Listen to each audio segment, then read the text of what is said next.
4, 5, 6, 7, 8, 9, 10. Mic check 1, 2, 3, 4, 5, 6, 7, 8, 9, 10. Hello, Jamal, can you hear me? Good. 1, 2, 3, 4, 5, 6, 7, 8, 9, 10. Okay. You're good, Tori. All right. Yeah. Thank you. Bye-bye. Sorry about that. I guess they're going crazy in the feed.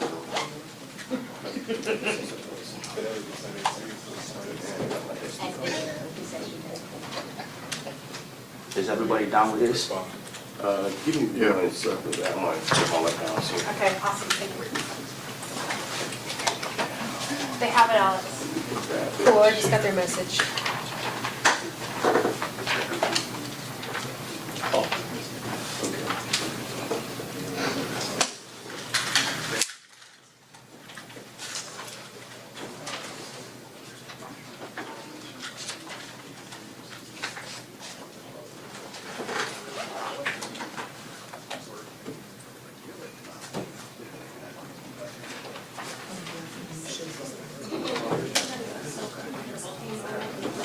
Oh my gosh, no, you're not.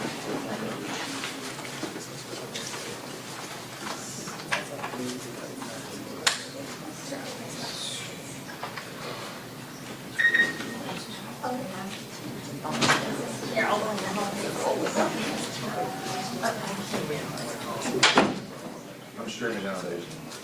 Dave, I'm streaming now.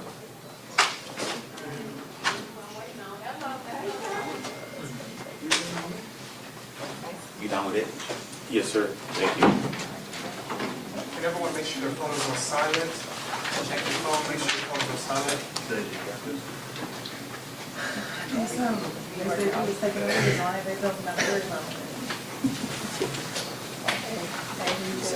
All right, everybody good? All right, Chiefs. All right.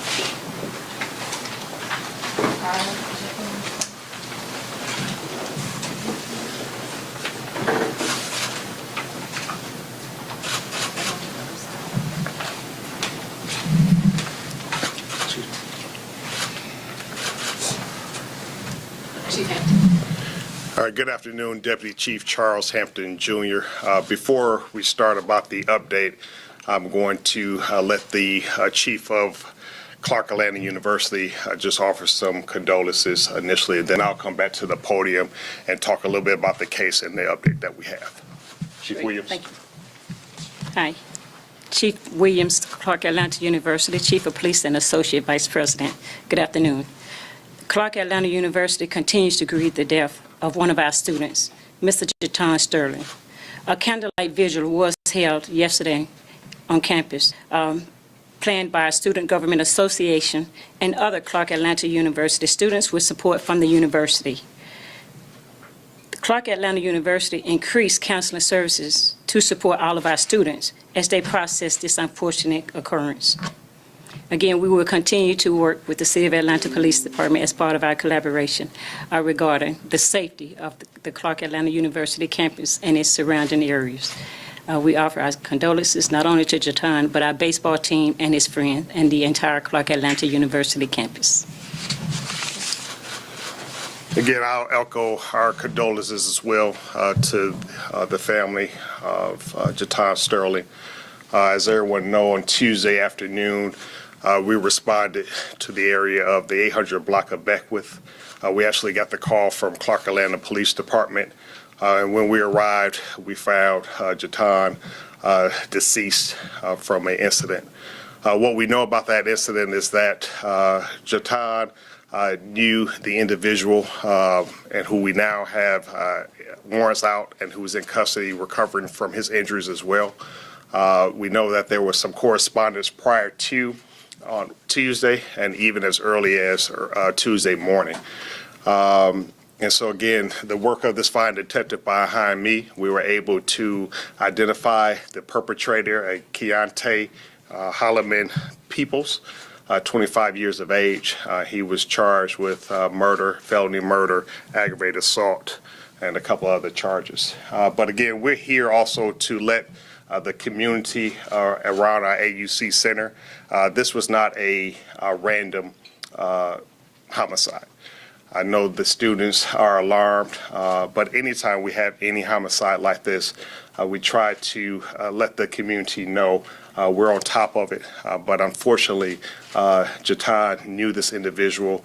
There was some, as I said earlier, some correspondence. And so this was not just a random event. And we know that some of the information that's going around on the campus, we want to assure the students that, as Chief Williams stands here beside us, we're in this together. We have partnerships. We patrol together. We communicate regularly about what's going on around the campuses. And so the students should feel safe. But we also ask them that when they see something to say something. When something looks out of place, to call 911. We ask them also to be diligent when they're walking to and fro. Take their headphones off, put their phones in their pockets, and be observant and aware of their surroundings. But again, unfortunately, we were happy to announce that we made an arrest. And again, just really to let the community know that this was not an isolated event. I know you probably have some questions. Just remember, although we made an arrest, there's still work that this detective has to do.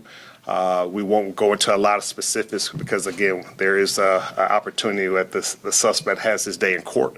And so we won't get to a lot of specifics about the incident. But we'll take a few questions, though. You said the suspect was recovering from injuries as well, but is there any indication that he might have been fired at too?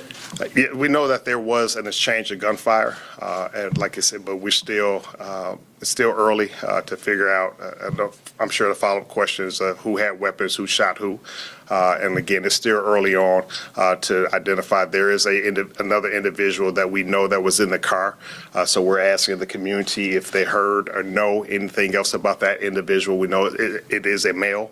To also call Crime Stoppers where they can remain anonymous. But there was definitely an exchange of gunfire that occurred inside the vehicle. I know you said you can't give us a lot of details, but our understanding previously was that Jatonne was not in a vehicle, just standing up. So are you guys saying that a car drove up on him and then exchanged fire? Okay. Yeah, so what we do know at this time is that there was a vehicle parked in the parking lot behind the Catholic Center.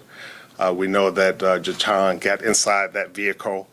There was some type of dispute that occurred inside the vehicle. And again, that is still the things that we're still trying to work out. And inside the car, whatever type of dispute escalated into gunfire, and then that's where we had the exchange of gunfire. So everything happened inside that vehicle. And we were able to recover the vehicle, and this detective has warrants to make sure that he's able to process the vehicle and see whatever evidence that we can obtain from that.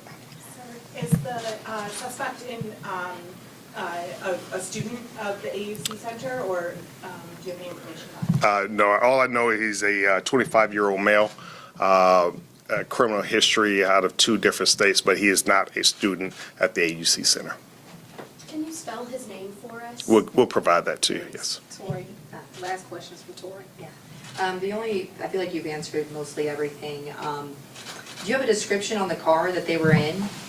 Like color or anything like that?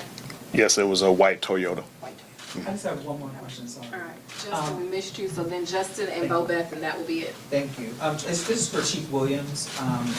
Addressing safety, Chief Williams, a lot of students are saying, I don't feel safe here. They pay thousands of dollars to go to school here. They're supposed to feel safe. This man is from Chicago, and he wanted to graduate, and he does not have that opportunity. What is the department doing to ensure safety?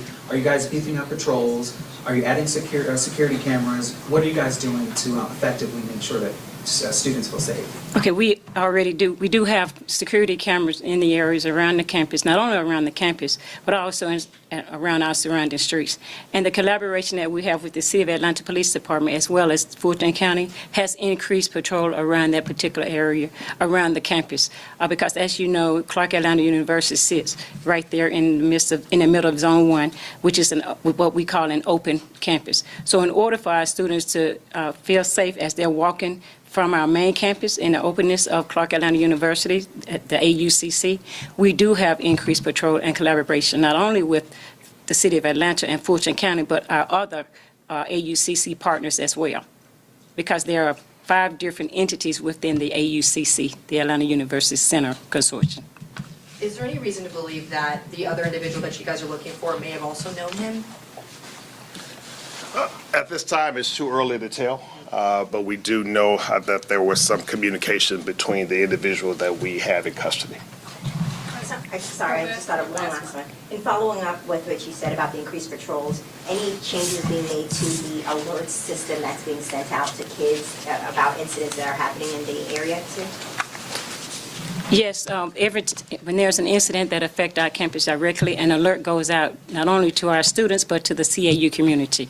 So the changes, again, because we already have that institute in place, so we will continue with sending out those alerts when something directly affects the Clark Atlanta University campus. Even close by, I know this one wasn't on campus. Yes, we sent something out as well. There was other parameters surrounding this particular incident that delayed the process for sending that information out, but the information did go out to our community. You're welcome. Thank you, everybody. Can we get your name, sir? The individual who's not listed on the paper? Could we get your name? Detective Patrick Deegan. Patrick, Deegan. D-E-G-A-N? Two E's, D-E-E-G-A-N. Thank you.